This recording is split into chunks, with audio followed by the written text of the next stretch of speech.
Well, hello to everybody, and welcome to the live stream for the Ask Dave channel. Today is Thursday, September 29th at, let's see, UTC time, it's the 30th of September at 0 hours, 45 minutes. So, welcome.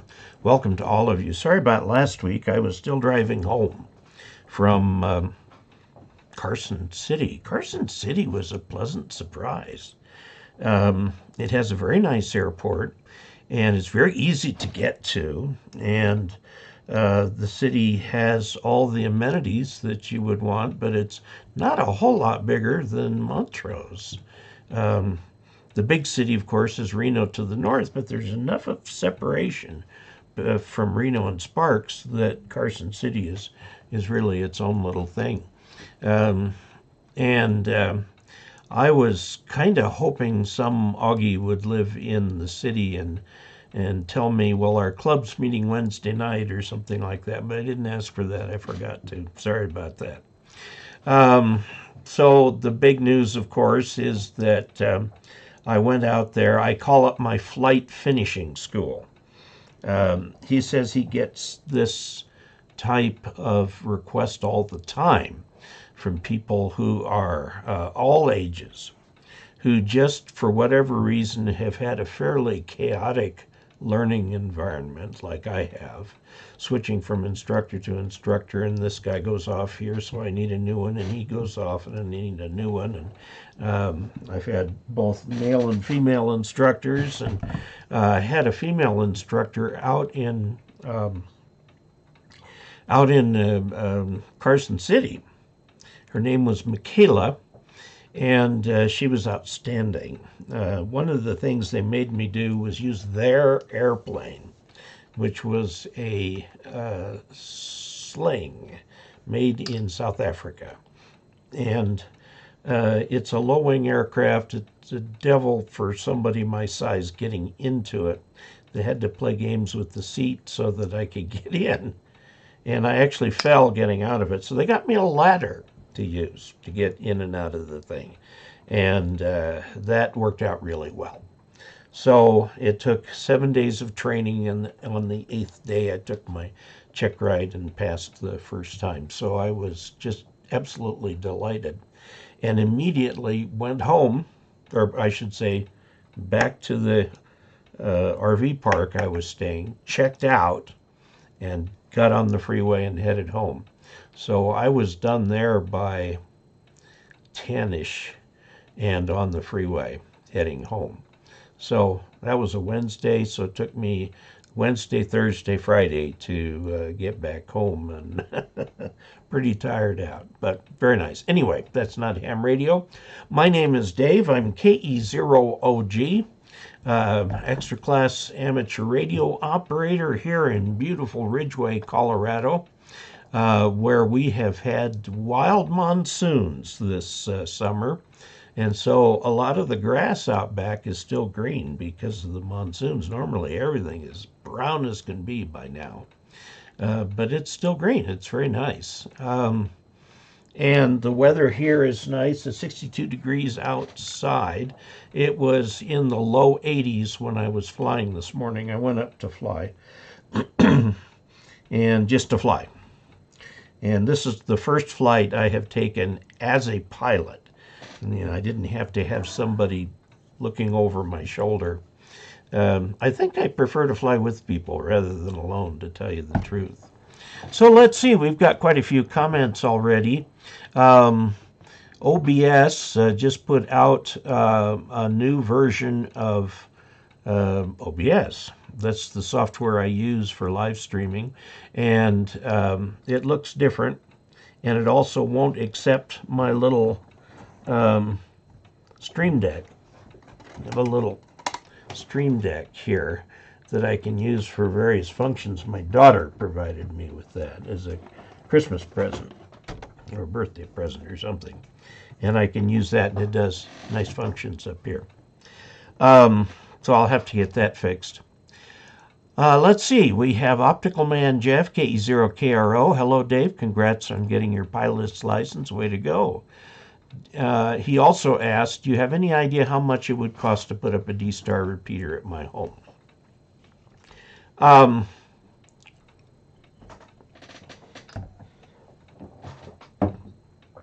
I don't know, but I can suggest a vendor, and that is Bridgecom Systems, the same people who sell the, do I still have my issue QST here? Yeah. This is the October QST, which just came out a week or so ago. And there's an ad in here. And, okay, it's an ad several pages in. And I'll find it eventually. Oh, come on, where'd it go? Okay, I'm going to have to look in the index of advertisers. Most magazines have an index of advertisers. Bridgecom Systems, cover 3.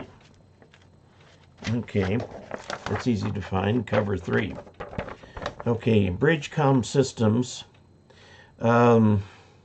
it's the last page, cover 3 of the QST, and they are originally known for their repeaters, and they will put together a turnkey system for you, or whatever portion of that you might want, like for example the diplexers or the antennas or whatever it may be. So contact them and ask them. I would say offhand you're going to be looking at about 10 grand for a turnkey repeater. Now, turnkey repeater means antennas, power supplies, transceivers, diplexers, all the hookup wiring and all of that sort of thing.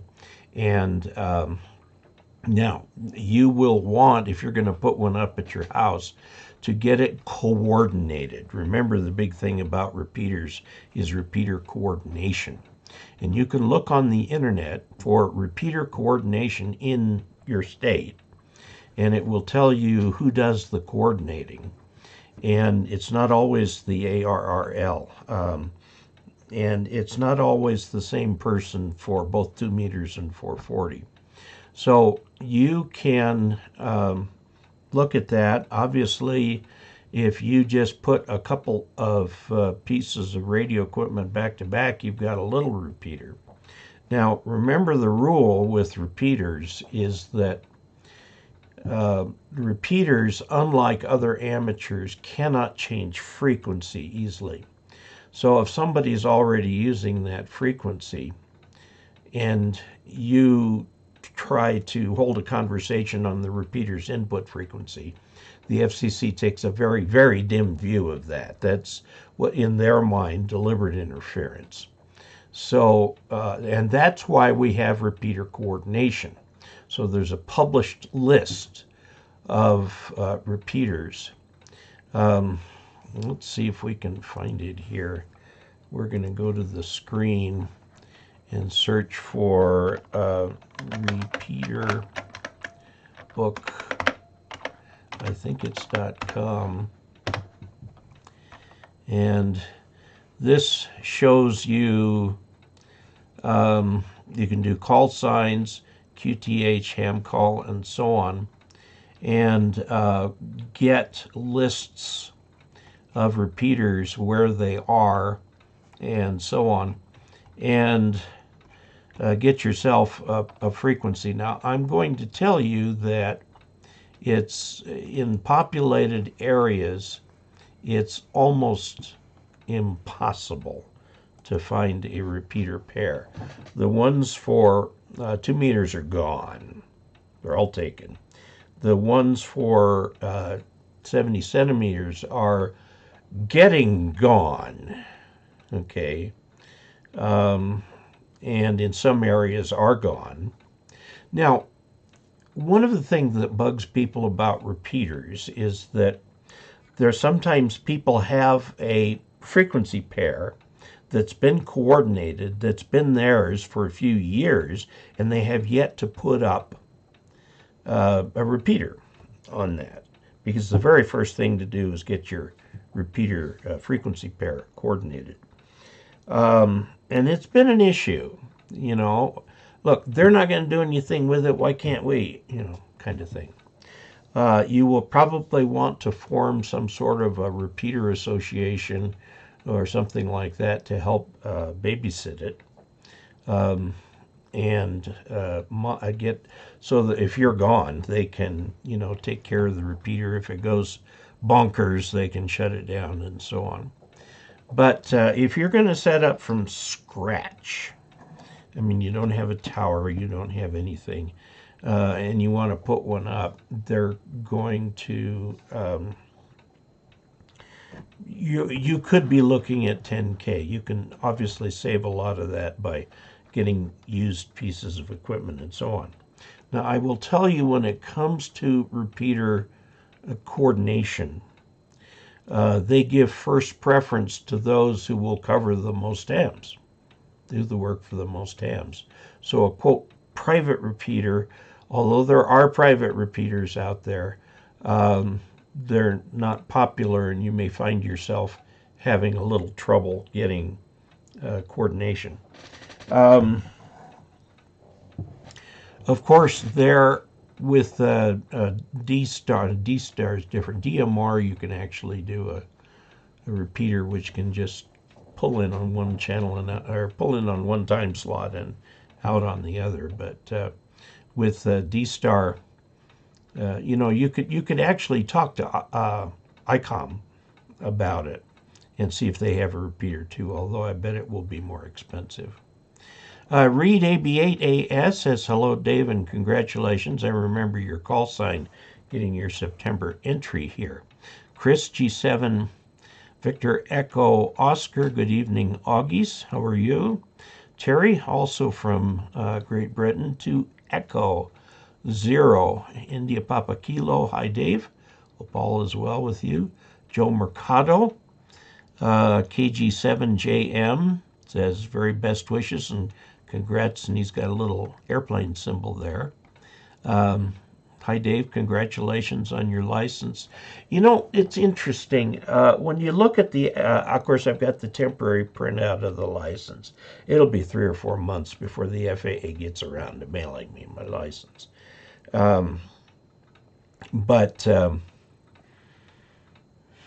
It just sits there, and it says Sport Pilot on it, and it's like, I think to myself, how much trouble did I have to go through? I started with Augie, Sean, his last name will come to me in a moment. He's in Vermont, and he taught me ground school over the Microsoft system. Starts with a P. I'll get there. I'm tired. Sorry. Went to the doctor this afternoon, and he yelled at me, so, you know. Anyway, he got me started, and then I went through a series of instructors. There's a lot of sport pilot enthusiasts at Delta Airport, which is about an hour from here. And the problem is there is one official flight school there, and one of their instructors turned out to be outstanding, but he was only there for like 2 weeks, and then he went off to one of the airlines because he was on the airline track. Sport pilot is not. Private pilot is on the airline track. So anyway, the other person from the school, the chemistry wasn't right, so I went back to somebody I'd used before, and he made it his mission in life to get me my license, and he did this by finding this flight school out there in Carson City, talking to them before I had even talked to them, basically committing me to go. And I did go, and it did work, and Michaela was an outstanding instructor. I wished I could have done it in my own aircraft, but once I got used to their sling, it was a nice little aircraft. So anyway, thank you very much, Warren, for that. Steve Jones, M1, Charlie India Zulu, also from the UK. Evening, folks. David Samsell says, hello, Dave and Augies, congratulations. Earning it currently in Moscow, Pennsylvania. It's 45 degrees Fahrenheit. DX has been good on 10 meters here lately. I've got to get on some of these upper bands a little bit more. AC3HT. L. Ray McRichard says, congratulations, way to go, from WB3EFE. Thank you. Jim, WE1SAX, nice job, Dave, completing the pilot milestone. My dad is turning 89, and he's still flying. He's instrument rated and has been a flight instructor for private pilots for many years. Enjoy. I will do that. Chris, KE0OG, congratulations on finishing your check rides. Chuck Schreiber, good evening, Dave, and all Augies.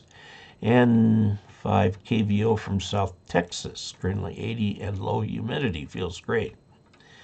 Charles Pooley, hi, Dave, and all, congrats on passing your check ride, K6PWC. Bill Malman has put $20 into channel funds. Thank you very, very much for doing that. Appreciate, let's see, I've got to get that stuff off of there. He is, somebody had put some weird stuff on there. I don't know why people do that, because I can zap it as fast as they can put it up. And there are underage people on this channel, I know. My grandnephew, by the name of Cash, watches this channel, as does from time to time my sister. But she is, Cash comes from a different sister's, lines all over the place. My sisters had, I think, 4 kids each. Except for Fran, she just had 1. And I had 2. And my kids have not been doing their filial duty by giving me grandchildren. But Jeannie's and Tricia's kids and Joanne's kids certainly have. I have dozens of grandnephews and grandnieces.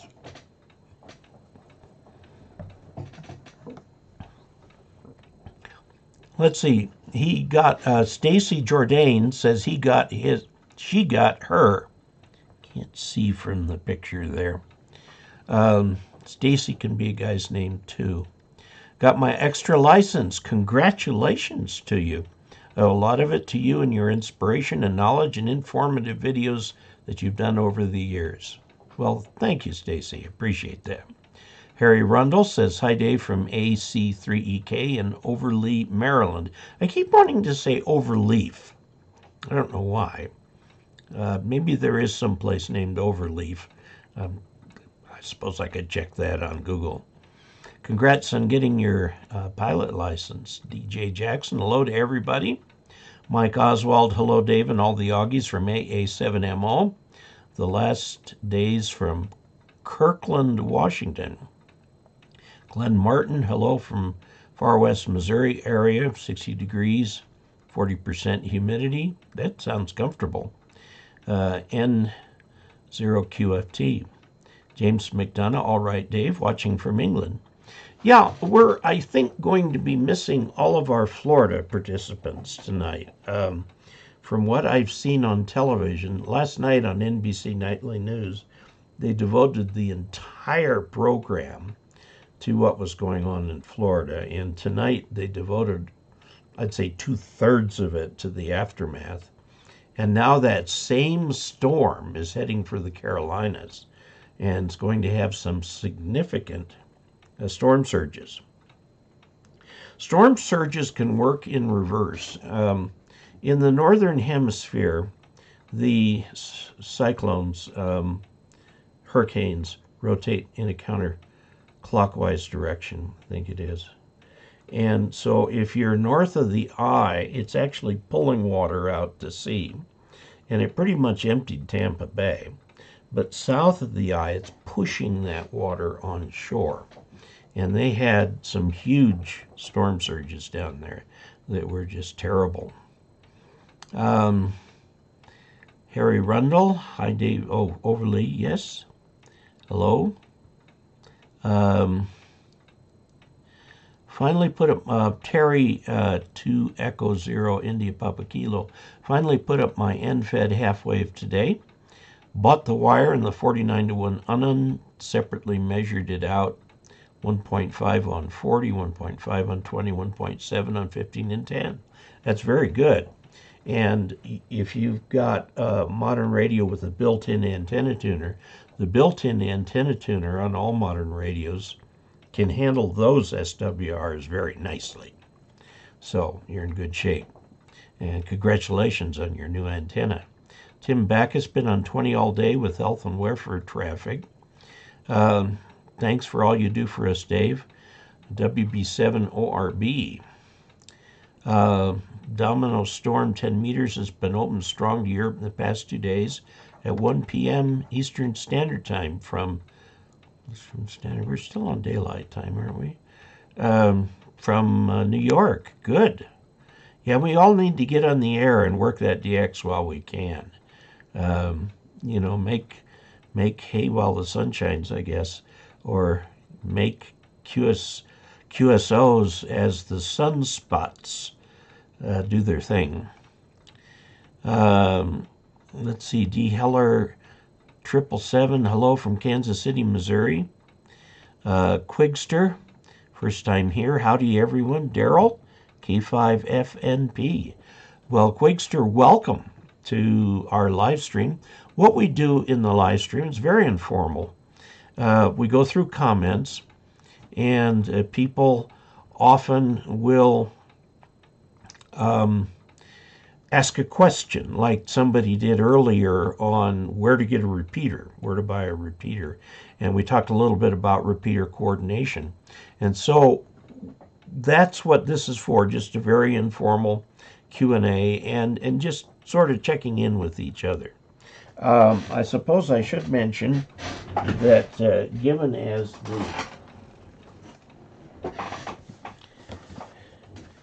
given as the drawing is coming up for the giveaway is the Radioddity GD88, which is a 2-meter handheld, 2-meter 70 centimeter handheld, okay, and it has both FM and DMR. Okay, so this is a nice little radio. Digital DMR / analog radio, because it also does all of the FM stuff. That's the giveaway, and we will be holding the giveaway next week on the live stream, because we'll be in October. These are the entries that I've received so far, and so I've got quite a few here, and if you want to get that entry in, you don't have much time left, because Saturday is the 1st. So, and I haven't picked next month's giveaway yet. I'll have to do that. Okay, let's see. Oh, Tim, I was going to ask you what the health and welfare traffic was for, and I'm going to suspect it has something to do with Florida. And you may be doing that again on the next few days as the storm looks like it's heading for Charleston. 10 meters been open. Hello from Kansas City from D. Heller, KE0RPU. We said hello to Quigster. Hello from Seattle. N7RLV worked a very strong station in Barcelona today in 20 meters sideband. He had an echo of over a full second delay. Yes. You're getting, the signal is going on the short path to you. Okay, now the long path, all the way around the world, and back to Spain is 7/10 of a second. And then if it comes over to you again from that, in other words, it's gone around the world one and a third times, that's what you'll hear at 1 second delay. It's called long path. It's a well understood phenomenon. And what happens is that the long path goes over. See, it's going east from him, so it'll swing around and come back at you. So that's what's happening with that. You can also get some very long delayed echoes, and there's been a lot of study on them with no conclusive idea as to what is going on with the long delayed echoes. The long delayed echoes are like several seconds. Some people would think, well, bouncing off the moon, but the chances of that happening are very, very small. And so you're hearing him twice from that. And so it's got a perfectly good physics explanation. The problem is with the long delayed echoes, nobody's quite figured out exactly what the ionosphere is doing. The ionosphere could have a particularly dense area which would slow down the speed of light, or it could be circling the Earth multiple times and then coming back to you. Or who knows, if you can solve the question of long delayed echoes, I think there are a lot of hams that would like to know what's going on there. Okay, let's see. First time echo of over a full second delay. Yeah, it's a kind of a 1.5 long path on it, and they're both coming into your station, and probably those two signals faded out with each other, I would imagine. All evening long, 15 centimeters is steadily open. 15 meters steadily open to 6th and 7th call area from New York. Yeah, we're getting to that time in the solar cycle. Andy Cowley, hi Dave, from 2 Echo 0 Romeo Echo Echo. David Hoover says, hello, Dave from Rancho Cordova, California. Hello, KD0 FDF watching. Thanks for all you do. Thank you very much. The Paperwork Ninja says, so when will you be calling us on HF from your aircraft? I will be getting in the aircraft on VHF, but I may try like a DMR call or something like that, because there's a repeater in Grand Junction that can get that onto the internet. That might be interesting for people who are coming in to these various DMR chat rooms, which are called groups. There's some kind of group. Talk groups. They're called talk groups. It's the same as a chat room. It's like an echo. Anything that goes in goes out to everybody. So that's when I'll be doing that. Let's see. Gaston Bastitesa. Hello, Dave. Gaston. Lima Whiskey 1 Echo Alpha Alpha in Buenos Aires. We've got our DX here on the live stream. Eddie, K6SDW, my first repeater I used in the 1960s used AM mode. I'm not surprised. Bob Darlington, 73 from N3XKB in Los Alamos, New Mexico. I've been there. David S. Hoover sends best wishes. Domino Storm, after 3 years of operating, just confirmed number 110 countries. TC3N from Turkey on RIDI. Congratulations. That's quite an achievement. Dave, what is your recommendation for an indoor antenna, K6IPO? Well, obviously it's going to be a compromise. I would start with, just because of the physical size, or lack of physical size, a Maglub. They do work. Um, when I was first in the Air Force, my wife and I had an apartment in Tampa, which is probably, well, Tampa didn't have a storm surge. It had the opposite of a storm surge. Um, but I was in Tampa and I strung a 20-meter dipole between the back door and the front door of the apartment. It got out, but nothing spectacular. But you can do something like that. You can do attic antennas. You can put that mag loop in the attic. I guess there's all kinds of things that you could do along those lines. There's not a lot of room. People put dipoles in attics. They work pretty well. You can kind of wiggle them around to get out into the right place there. So, Tony, I hope that's helpful. Other people may have ideas here too. Wendell Jackson, I've just gotten my old Yaesu FT102 back online after a hiatus during which I acquired my extra class authorization.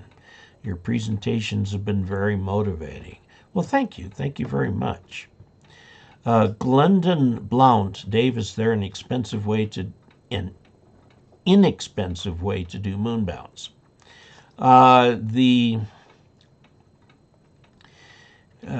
Yeah.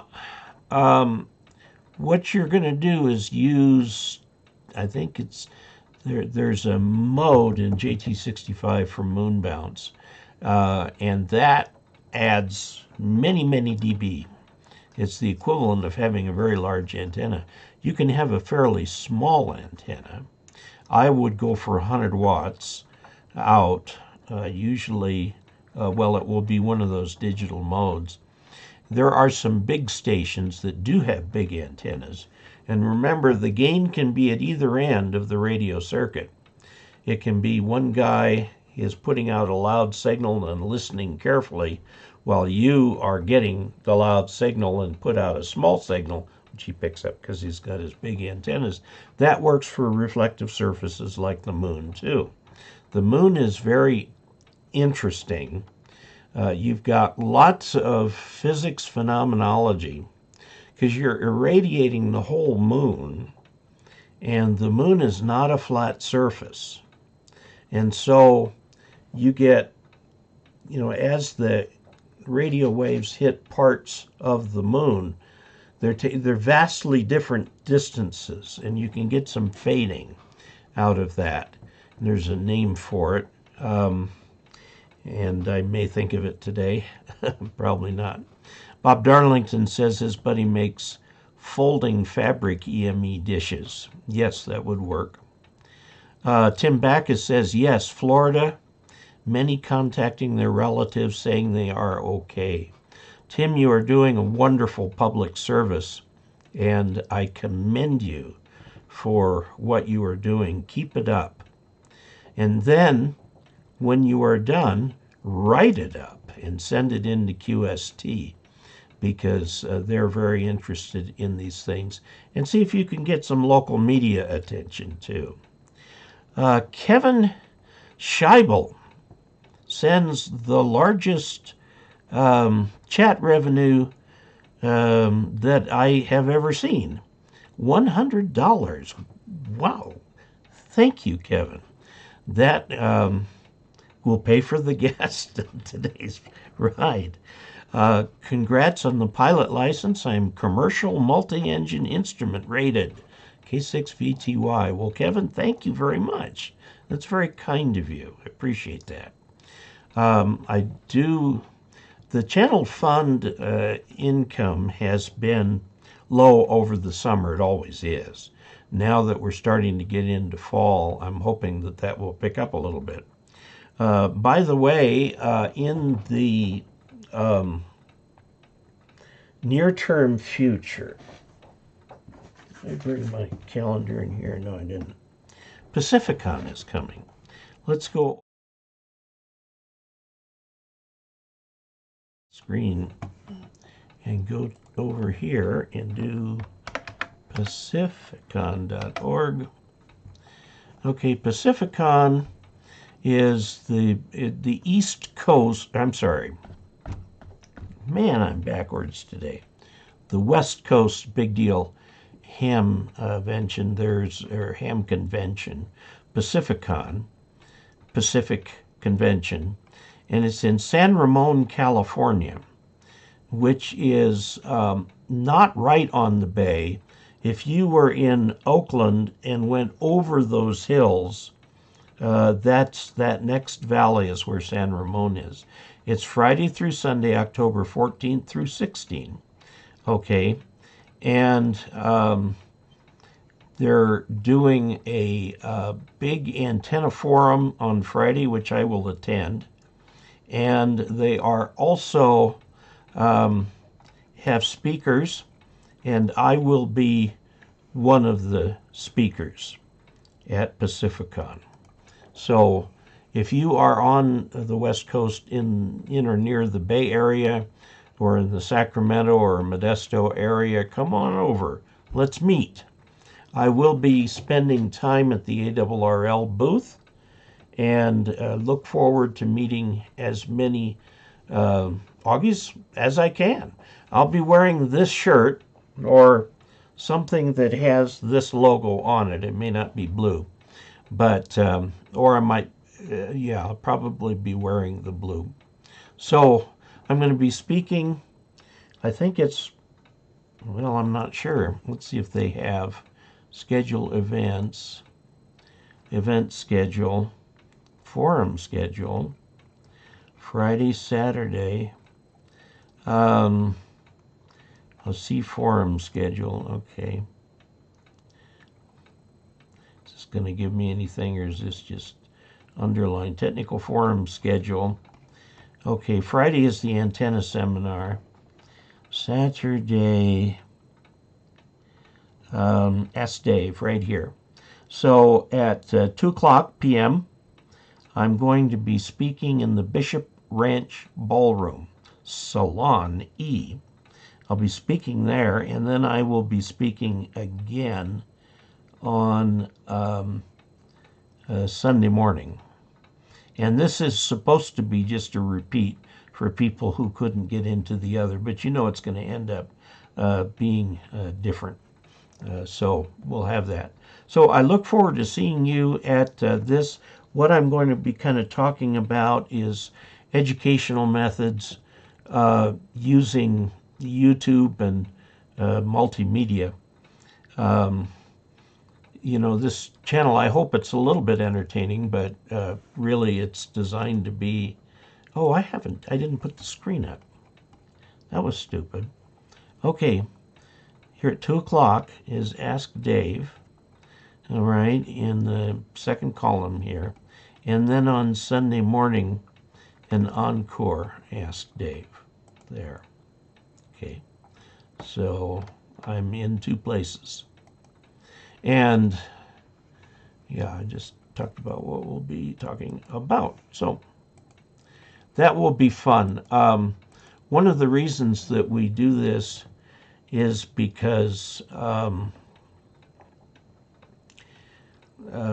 Loretta has a very close friend that she's known longer than she's known me out there. Her name is Kimberly, and she is going to be our base of operations while we're out there. She lives like a mile from where this thing is held. So I'll have a chance to go do the, you know, the forums and the meet and greet and stuff like that. There will be a banquet on Saturday evening, and so I'll see you there. It's great. So let's see. Let's see. Hello, Dave, and everyone in the party. KE0OG, Bob, Tim Backus. That's great, Kevin, fellow pilot. Thank you. From Idaho, KI7BSJ, Jonathan Anderson. Tom Gary, will you be running APRS from your aircraft? You know, there's no reason not to.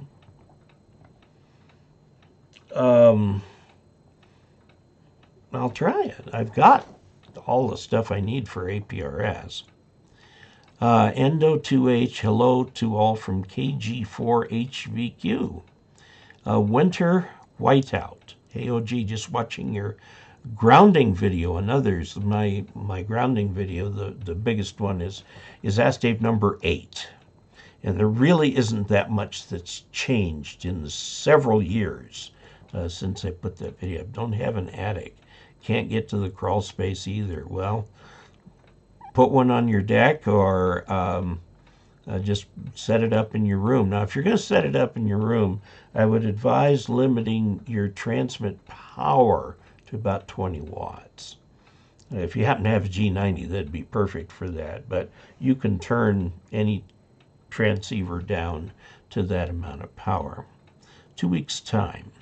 Glendon Blount, Tony Peters, there's a guy on YouTube that ran the wire along the ceiling and used an ugly balun made from coax. You might give that a try. And it's from KG5WXU. And yes, you can certainly do that. You can just run a wire around your house and load it up with an antenna tuner, and you'll be doing pretty good.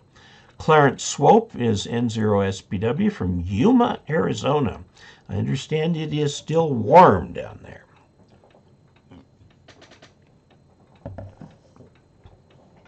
We are going to Quartz Fest in January in the new motorhome, and Loretta's sister stays there the winter, and so she called down there to see if she could get a campsite in the same area where her sister has her place. And all the lady did on the other end was laugh. I mean, everything is taken. So you will end up boondocking out there. Okay, N0SPW, Yuma. I understand in Quartzsite it was 102 today. And Natalie Batista, congratulations on earning your wings. And here's Haggard Fan with $101. Thank you. Wow. Congrats on the pilot's license. Good-looking aircraft. Question. Can I hang an off-center-fed dipole off of my 50-foot Roan tower, maybe 30 feet up? Will the metal tower affect the antenna? Well, the first rule of antennas is that everything affects everything. So yes, it will. But I would recommend that between the end of your antenna and the Roan tower, you have at least 3, more like 5 or 6 feet of rope. That will allow the antenna to tune more independently. The closer you get it to that metal tower, the more the metal tower becomes part of the antenna. And I modeled this out with a dipole once with metal masts holding it up on either end, and how close or far they were from the actual antenna. And once you got about beyond 3 feet holding that antenna up, then the antenna did the work and the masts were not so much part of the antenna. But when you got it right up there to where it was just a few inches, the mast very much is part of the antenna. So there you go. I hope that answers your question, and thank you very much for extremely generous chat revenue addition. Notice I'm carefully avoiding using the word contribution because that implies a charity, and I'm not a charity, and I do pay taxes just like I'm supposed to. So, I'm a YouTuber, and that's what I pay taxes on. So thank you so much. So I hope that answers your question, and thank you for your congratulations on the pilot's license. Libration fading is the term I'm looking for from DJ Jackson. That's what happens when you've got the surface of the moon, which is not spherical. It's bumpy. And those bumps are pretty good size relative to the wavelengths that you're using. They're very large. They're hundreds of wavelengths large. Now, here's another thing about the moon. We think of the moon as always turning the same face toward Earth. As it turns out, that is not true. The moon wobbles on its axis, just like Earth does. but more so. And so if you look at a time lapse of the moon during the month, you will really see that thing wobbling. And that actually adds to the fading too, because it's wobbling hundreds of miles, but over a month.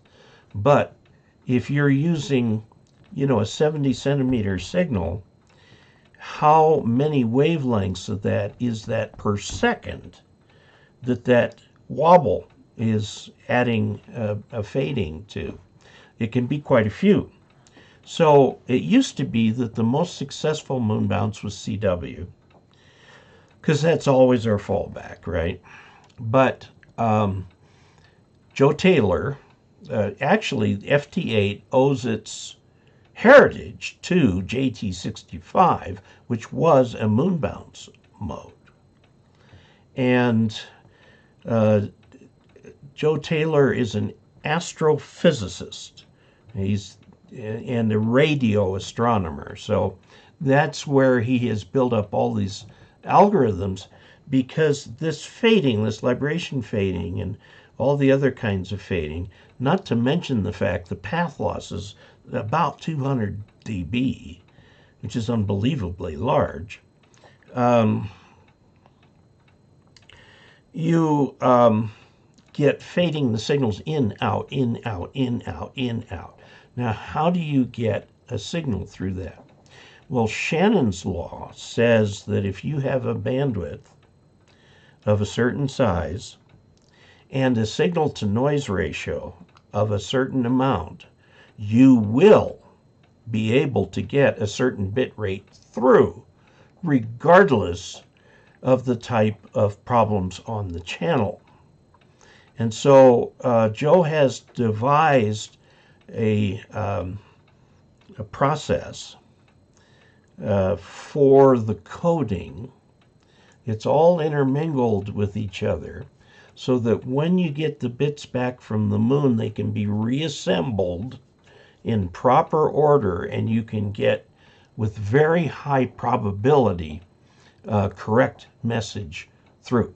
This is stuff I studied in my graduate studies. It's just absolutely fascinating what you can do with this multiplexing. For a long time, Shannon came up with his theory, which says there exists a code that will allow you to do this, to get that bit rate through the given channel with the signal to noise ratio. But it was not until quite a few years, 20, 30 years later, that independently, well, semi-independently, 3 researchers, Bose from India, Bose and Chowdhury, I think, were in India, and Hokwengam was somewhere in Denmark or something. But they proved the theorem a different way. Rather than proving that it must exist, they did what is called a constructive proof. In other words, they created a coding method that would work, and then they showed that that would work for all situations for the Shannon theorem. Shannon was only able to invent a single error correcting code. Other people came up with codes that could correct arbitrary numbers. These are where the BCH codes come in.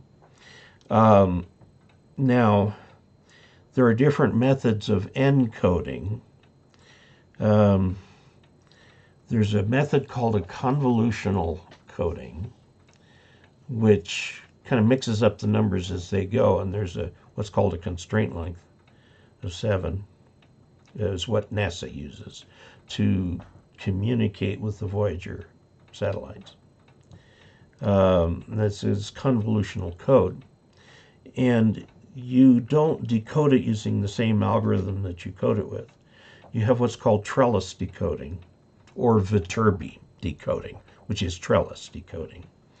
And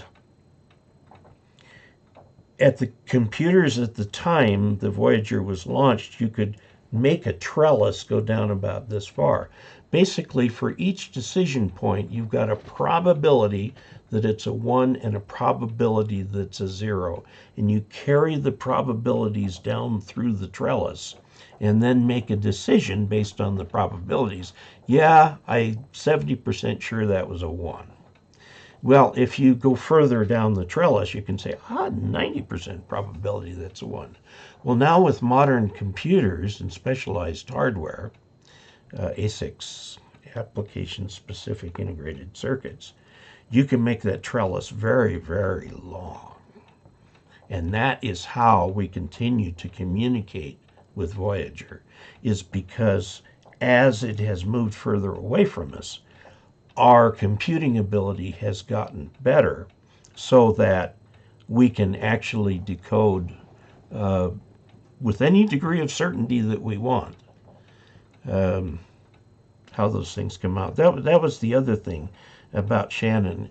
His existence theorem said that there exists a code that puts parity bits in with the bits, mixes them in all different kinds of ways of doing it, depending on your characteristics of the noise. For example, if you have dropouts, you need some code that can bridge across the dropouts and so on. He proved that there exists a code to get your data through with any degree of certainty that you want, except 100%. You can't get 100%, but you can get 99.99999, many nines as you are willing to pay for. And that's how the internet is so accurate, because there's two things going on. First of all, the packets have quite a number of parity bits, which can decode the packet even though it's been corrupted. And you can detect 2n-1 errors. In other words, you can detect errors you can't correct for. And in that case, you simply ask for the packet to be sent again. Now, the way it's working for this live stream, packets are being sent to you, but it's not it's forward error correction. There's no feedback from your computer to my computer saying send that again. So that's just a one-way forward error correction. And as you can see by looking at your displays, we can do about as well as we want, and people don't think of errors anymore. Now, you can still get errors. Cosmic rays can cause a bit to flip on a disk drive, for example. But because of the coding in there, they'll detect, aha, there's been an error. And they'll either use their error correcting algorithm to fix it. That's called forward error correction. Or you ask for a repeat. That's ARQ, answer repeat request, or something like that. Anyway, and you can combine those two. Okay, let's see. Natalie Batista says KK4FLA, East Coast of Florida is okay. West Coast not so lucky. Yes, true. Andy Cowley said your shows are very interesting and informative. Thank you. Thank you very much.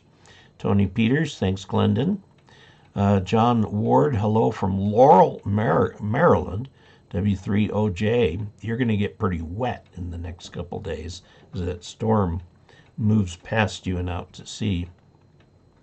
Bruce Cash, KI6LQE. Hello, Dave.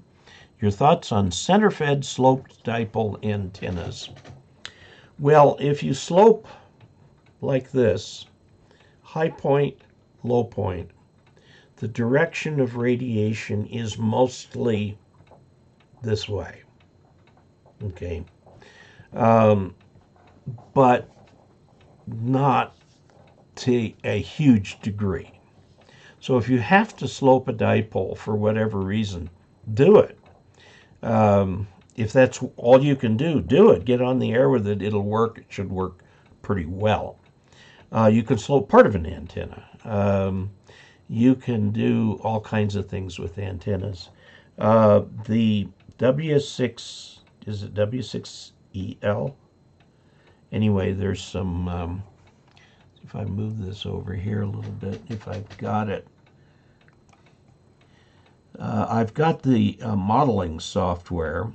You used to have to pay for it, and now the guy has retired, and he's made it free but is no longer providing support.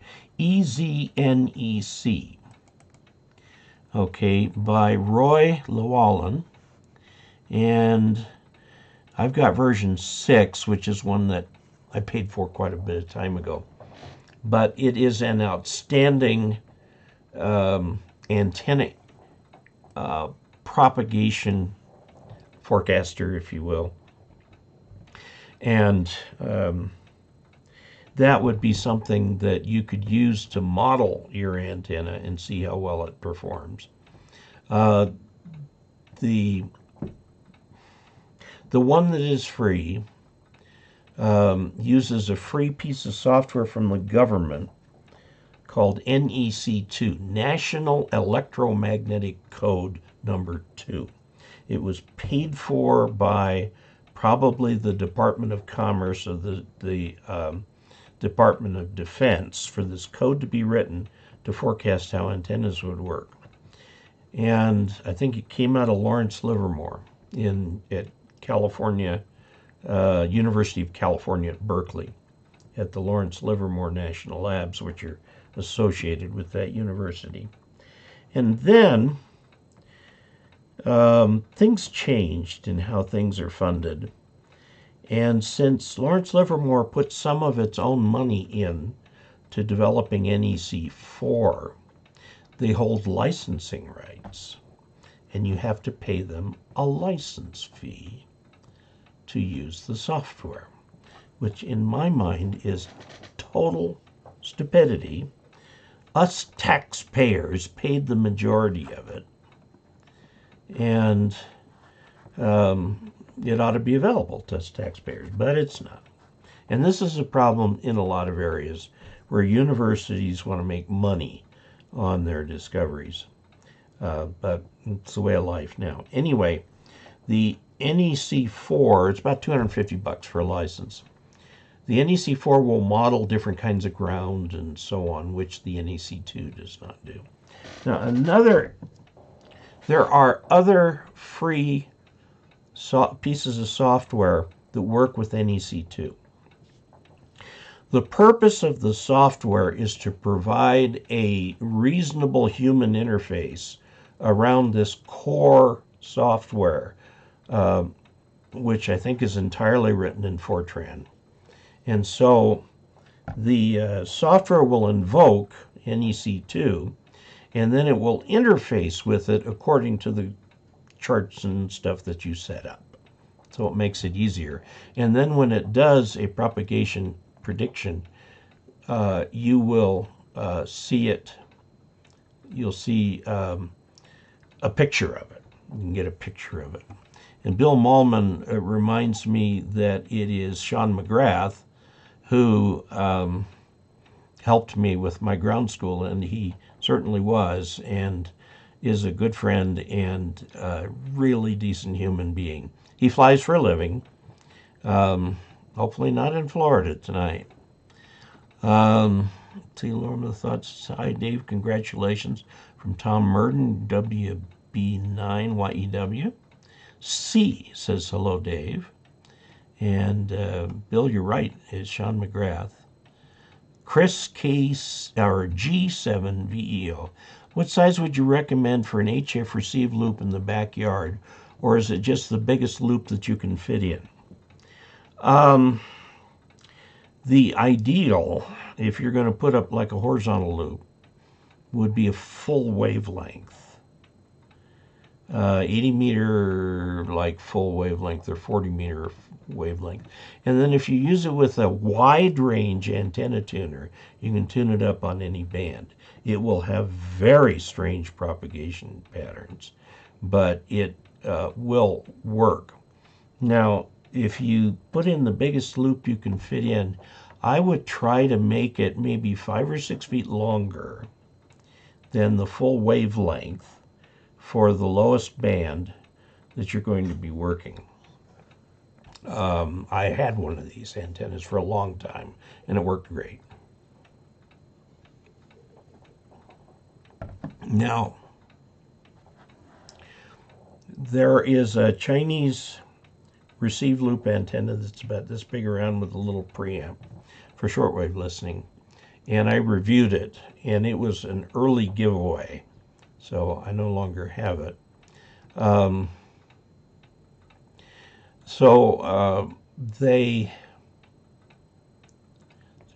looking ahead at the comments here.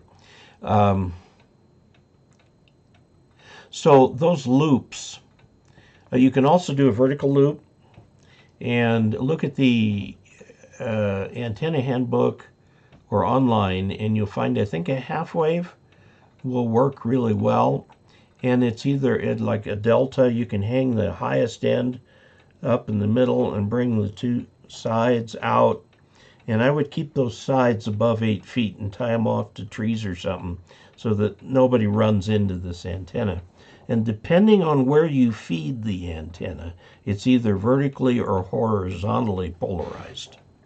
So, Leo Gustafson says, hi, Dave and all Augies. KK7CLY in Albany, Oregon. Got the hex beam up and station grounded, and I'm curious if you're having good results with that. Jason DeCarlo says, hi, Dave. Congratulations on your pilot's license from W3IG, Peach Bottom, Pennsylvania. Thank you. Leo Gustafson says, I can finally use my own phone now. That's good.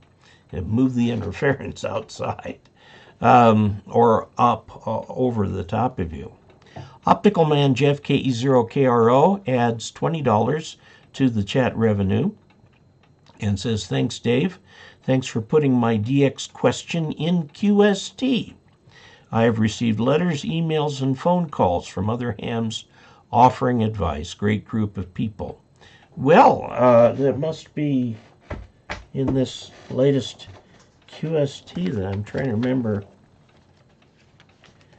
which one I put it in. DX. Finding DX. It's right there. Okay, and it says, Jeff Wittern, KE0KRO, asks.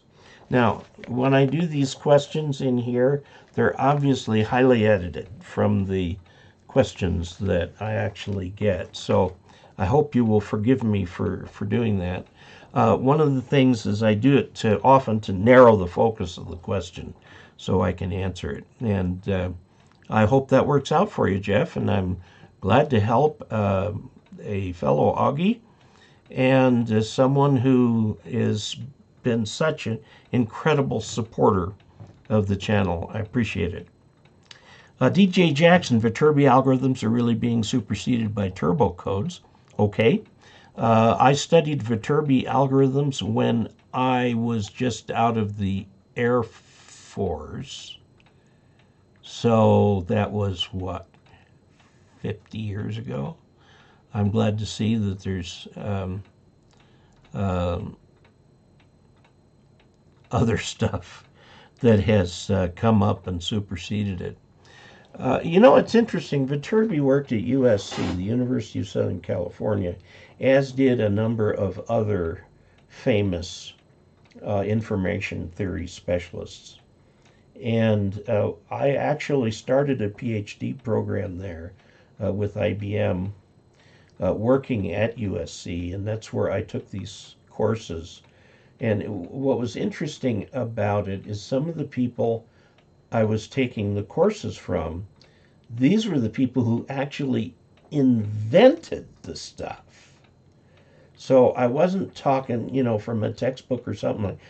These people all knew it. They all know each other. And Viterbi was sort of the, you know, one of the luminaries. And Misha Schwartz station wrote several of my graduate textbooks for my master's program, and they are, frankly, some of the best books in electrical engineering I've ever seen. They're just marvelous. I took a course from some of these guys. I did one on Kalman filtering down there. I remember having to go down to the campus to actually take the final exam for the course. It's very interesting, yes. So I guess I'll have to read up on turbo codes. And Leo says that he was once known as Turbo Gus on account of the bike he rode. Wow. One-way forward error correction? Something like when my wife speaks to me.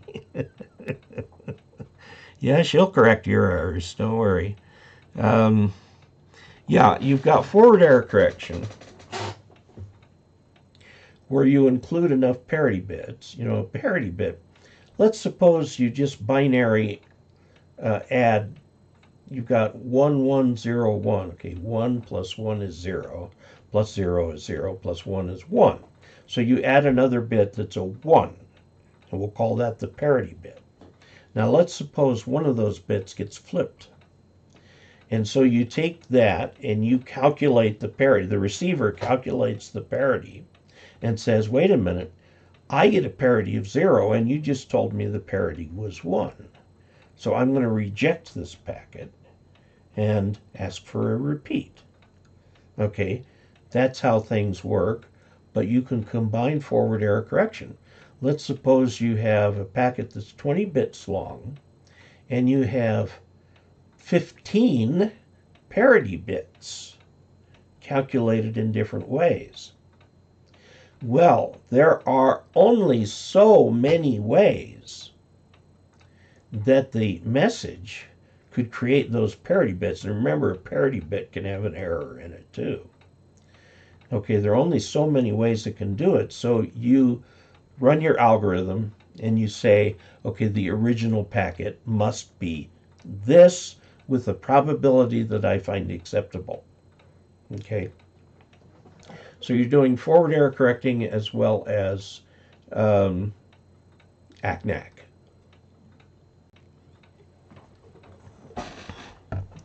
When I first got into Amtor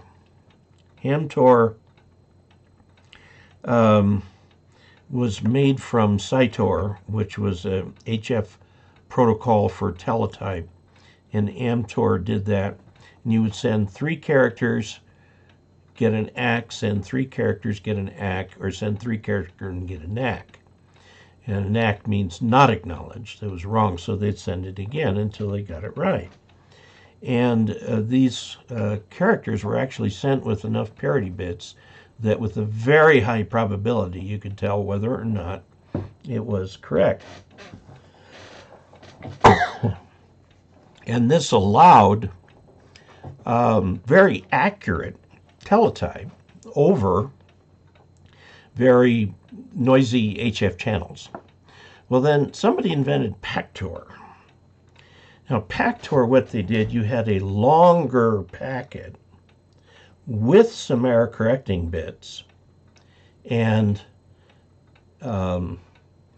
you'd send that packet, and if the CRC, or parity code, failed, you'd send the packet again. You'd do a NAC. And if that failed, you'd send it again. Well, by then, you had accumulated enough parity bits to actually figure out what the original thing was. So you have a combination of ACNAC and forward error correction. And between the two of them, you could, with very high reliability, put a message together over Pactor and have it go through the very, very, very noisy HF channel. That particular protocol, Pactor, developed by some Germans and now proprietary to them, Pactor 3, Pactor 4. Pactor 4 is not legal in the U.S., although with the Florida thing, they've got FCC permission to use it. But these codes are just absolutely fascinating. It's what I did a lot of my master's work in. Okay, let's see. Mike Oswald, one-way forward error correcting, yes. Phil, KE2QIK, Dave, congratulations on your new license and for showing us how persistence pays off. Yeah, I got to tell you, I got to admit something. I was having a real hard time with this license. I had put in 150 hours over something that the FAA says you can do in 20. Ha! I don't think anybody can do it in 20. But 150 hours, it was costing me a lot of money, which came from you guys. Except the airplane itself. I bought that with my inheritance from Dad. And I said to myself, Self, there is no way you can tell the Augies to persist if you yourself do not persist. And so I said, Self, get your hind end in gear and get that license and show that persistence has the power you say it has. And it does have that power. I gave a little talk at church on Sunday about persistence and how just about everything in life we can trace back to somebody was persistent. You know, Madame Curie was persistent. It killed her, but she opened up a whole new field of human endeavor that has changed the world completely. You know, there are a number of other people who persisted, just persisted. So now I can say, I got my license because I persisted, and I went out and used it today. I flew around the valley here, trying to scout out some of the fall color, but it was a little hazy. And now I say to all of you as Augies, persist in your goals. If you want DXCC, persist. If you want worked all states, persist. If you want a better antenna, persist. Don't give up. Keep working at it, and don't let the first lout on the radio make you give up on it. You know, if you have a QSO that's not bad, change the frequency, try again. Don't quit. Persist. So, thank you. Yes, I did persist. I meant to mention that I got the coax connectors all sealed up with 3M 2228 mastic tape. Well, Leo, if that works for you, very good. There are a number of tapes that you can use for that. Leo says just in time for our first rain in a couple months. Wow. Boyd says, good evening from Hillsborough, North Carolina. I suspect you're already getting wet, Boyd, from what that hurricane is doing. It's a hurricane again. It went back to tropical storm, but now it's a hurricane. I think it's just Category 1. It was just shy of Category 5 when it hit Florida. The winds were 2 miles an hour too low to be a Category 5 hurricane. DJ Jackson says, don't forget to tickle the like button and make an algorithm smile. There you go. James Totten, I am late getting in tonight. Congrats on pilot license from Jim WA8HUB. Charlie Everhart, I just got here. What books were Dave talking about? Anyone? Well, I talked a little bit about the Radio Amateur Handbook from the League and the Antenna Book from the League, both of which give instructions for a variety of delta, loop, or other kinds of loop antennas that work very well. Workings just made it. James, KI5OEB. You know, one thing I had to remember when I did the live stream from Carson City, my phone was still, well, no, my phone stopped. I hit the data limit on my phone, and so I couldn't use that for a good internet connection. Fortunately, the casino I was staying at, and a lot of the casinos out in Nevada have RV parks, which are very inexpensive. And so I was staying at them, and their internet was actually good enough to run the live stream. So kudos to them.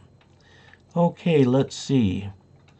Charlie, one that Dave mentioned was the ARRL antenna book. Charlie Everhart, I got one of them on my Kindle.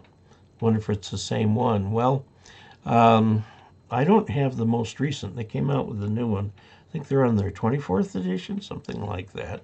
Don't know. So Haggard fan says follow-up. So if I understand you correctly, a fiberglass pole mounted horizontal on the tower, maybe 4 to 5 feet long. OCF up to the fiberglass pole, keeping it from touching the tower. That's one way of doing it, and that would work.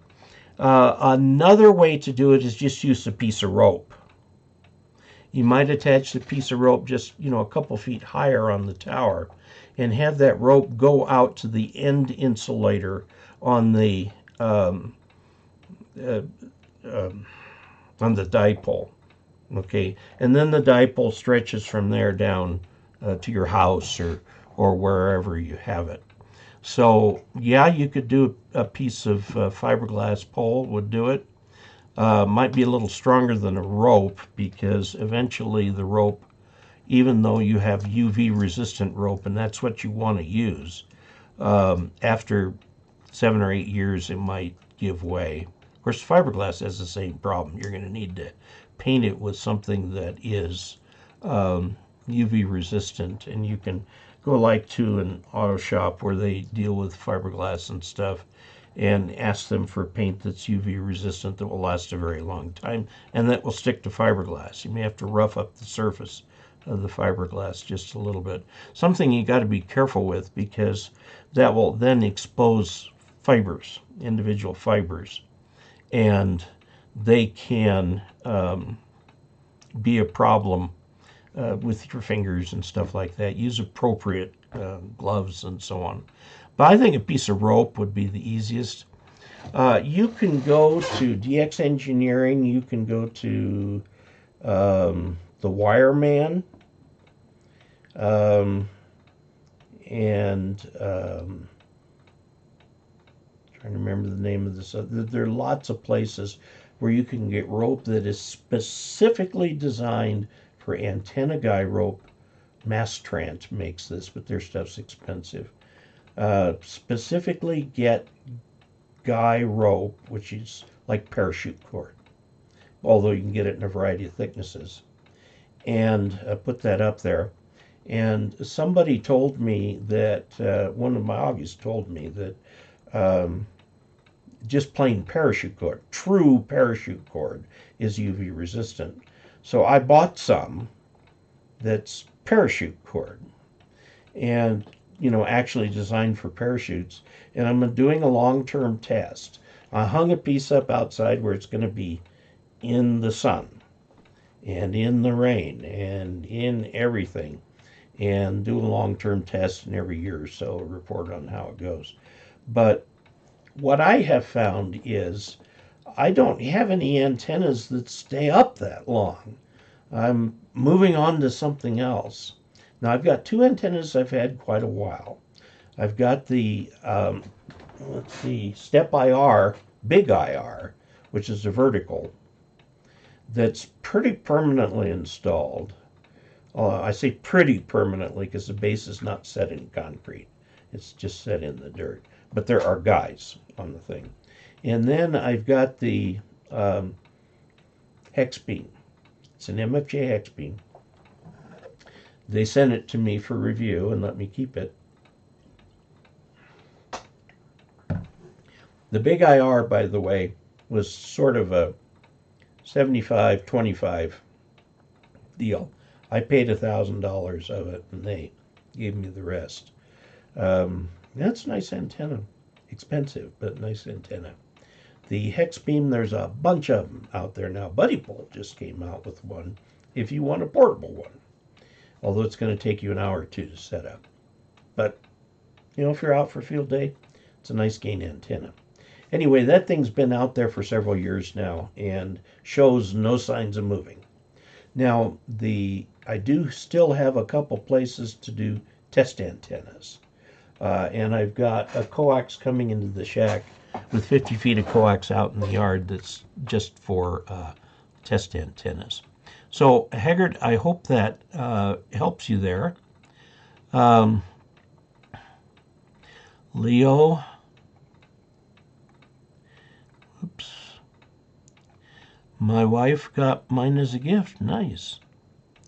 Charlie Everhart, I just remembered I got a paperback one as well. I got to pull it out. Yeah, mine's paperback. I've also got the electronic copy, which is nice because you can really get through it pretty quickly. The Quarantine Catholic, I'm sure your church talks are great. This was very short. It was a period of time we call testimony bearing, where people can get up from the congregation and just say a few words. And I said the word persistence over and over again, so I guess I used a few other words, so it met requirements. 70 to 80 hours for me to get private, but took over a year.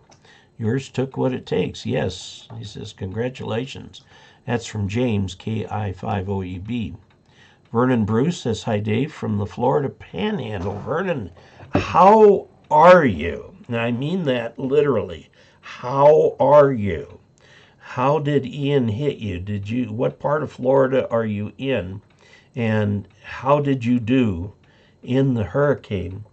I was in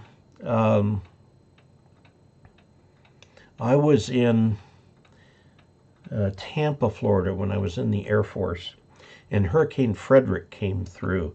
It stayed offshore, but it hit us with 18 inches of rain in 11 hours. And it flooded.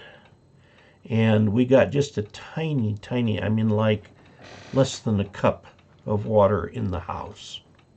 Otherwise, we were literally that far from the water rising up and going on into our floor.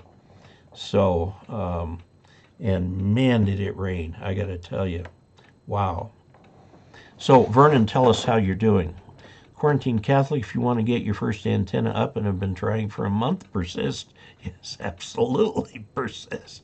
Do not give up. Optical Man Jeff, KE0OG, does the FAA have a landed in all states certificate?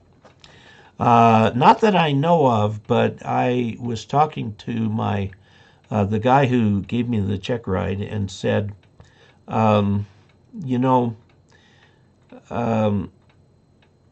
thinking that I might want to try to, say land at every airport in Colorado as a goal. There's about 100 of them. In fact, the Colorado Department of Aviation, and yes, there is such a thing, publishes this little book, Colorado Airport Directory. And it gives a photograph from the air of what the airport looks like, and then some of the information that you need. That's the Platte Valley. See if I can find you, Delta. I fly out. Here's Delta Blakefield, right here. And my hangar is that one right there. There's a whole bunch of hangars there. But so this gives me a checkoff list to land at every public airport in Colorado. Let's see. Just windy so far for Boyd in Florida. James KI5OEB, did anyone happen to hear the guy swipe a QSO while breaking into the hurricane net last night? KE5MOW handles it like a pro. Oh my goodness. Yeah, it's a problem. A lot of people aren't used to this idea that if there's an emergency, stay out of the way unless you are trained and actually able to help. Like if I were listening to that net and somebody called, is there anyone near Montrose, Colorado that can convey this message? And I would say, yeah, sure. But otherwise, of course, with cell phones, if you can communicate outside the area, you can get into the internet, into the cell phone network, and so on. So I imagine a lot of the cell phones went down. 3 Henry 21, persistence indeed. At age 70, I finally got my ham license and passed the tech in general at the same exam session. A lifelong dream and a check mark on my bucket list. Well, go ahead and get your volunteer examiner certificate with your VEC of choice. I'm with the ARRL. The W5YI is also a very popular one. And there are some that are doing a lot of online testing. So that's very, very good. And congratulations to you on getting that. My recommendation is that you stay right there at General for 2 years. You get your station, you get on the air, you get a lot of experience getting on the air. So you know how the bands work and how QSOs go and all this kind of thing. And then go get your extra. It will mean so much more to you when you do that.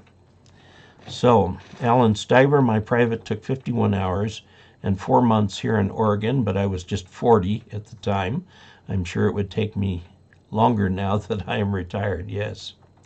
And Valve Man adds $50 to the chat revenue. Thank you very much. Much appreciated. He didn't include a message, so if you want to include a message, we'll be sure to put that up there too. We are running out of time. Timothy Mark Brennan, hello from Brazil. Leo Gustafsson, oops. Hi, my fellow Oregonian. Don Zed, I want to have a QSO with the ISS, and after only a week, I succeeded. Not much persistence, but great message. All right. Well, you have to have studied quite a bit to get that to work. You had to know the times of the orbits, the frequencies, what the astronaut schedule was, and so on. So you did a little bit of homework before you made that happen.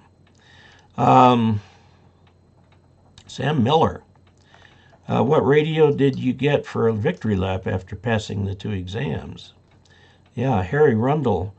Now, I want to enter a long-term discussion with Augies about this. The 7300, the ICOM 7300, has been the reference station for several years now. There's going to come a time when we're going to have to move on to another radio. I'm probably going to leave it the 7300 as long as it is for sale.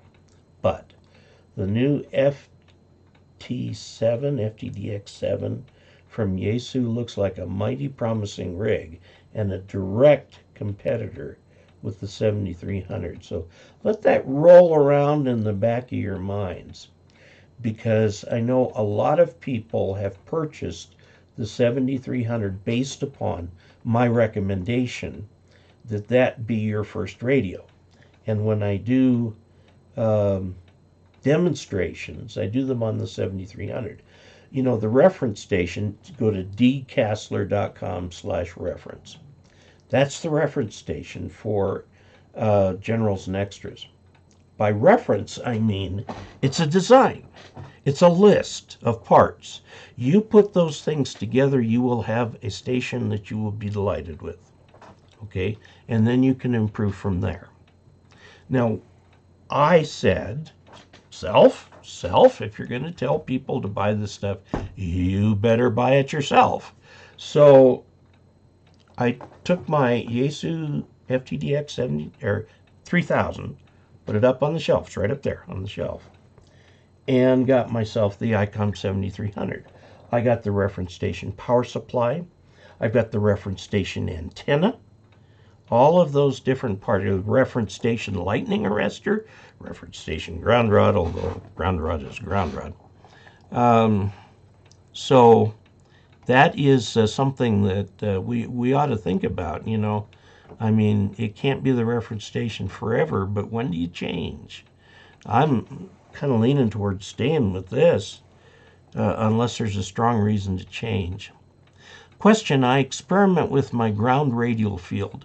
My ground radials are tuned and mounted on the elevated ground point. Now added a ground plate on ground under the tripod with 6 5-foot radials. Well, I'm curious how that came out. It sounds like your antenna is elevated, so therefore your ground radials are elevated.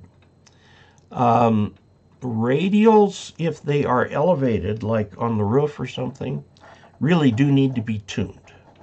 Tuned radials, okay? If your radials are on the ground, they do not need to be tuned. 25 feet, 10 feet, whatever. I have my antenna out there, the step IR, big IR is the one with the big radial field, 30 some odd radials. And they're all different lengths, varying from 15 feet to 30 feet. And when I took down my full wavelength 80 meter horizontal loop, I cut it up into a bunch more radials. And I've still got more wire, I can do more radials. But there does come a point of diminishing returns. You add radials, it doesn't really add that much. So I'm going to be curious, Harry, about how that comes out. Let's see, James KI5 OEB, 30 meter speaker wire dipole with a BNC to spade connectors raised to 24 feet. Going to just try it. Why not? Sounds like it should probably work. Vernon Bruce says, I love the Wireman. They're very helpful. They are. Look up Wireman on the internet and make sure it's actually ham radioed, because I think that search will bring up a whole bunch of things. DePaul31 talking about persistence. I just made my first QSO after trying for many months with the station in Alaska. All right.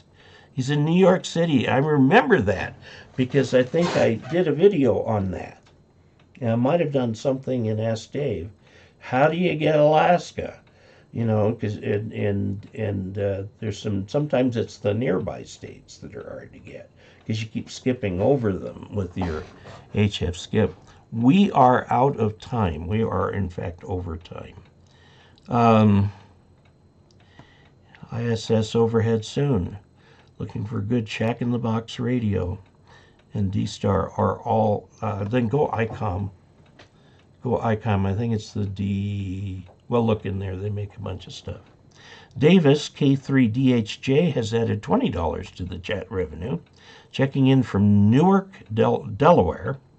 Picked up from our local HRO and SDR Play RSB1A. That's the same thing I have, using a random wire antenna from second floor window.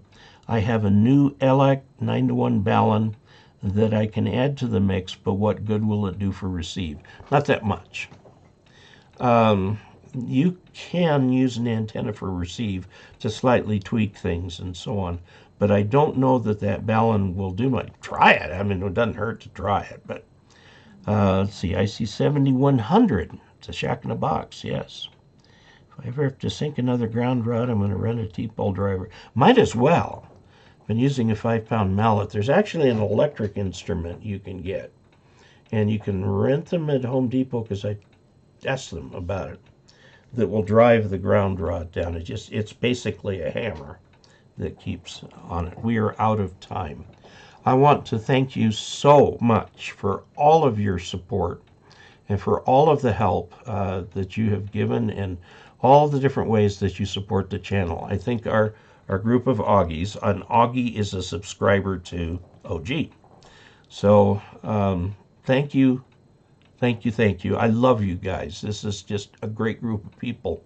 I'm going to be in Pacificon next month. If you can stop by that convention, please do that. I will be at Quartz Fest.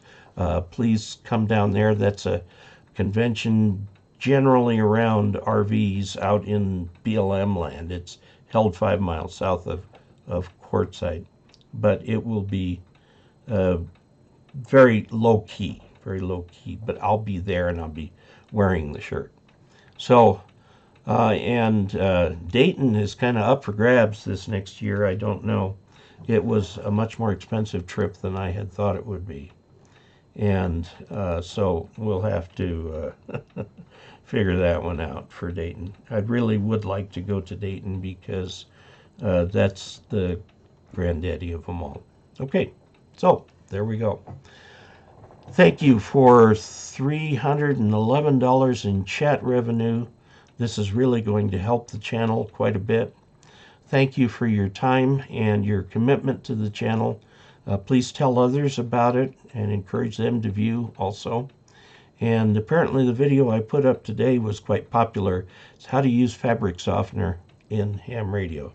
And well, actually bounce in ham radio. So anyway, until we next meet, 73.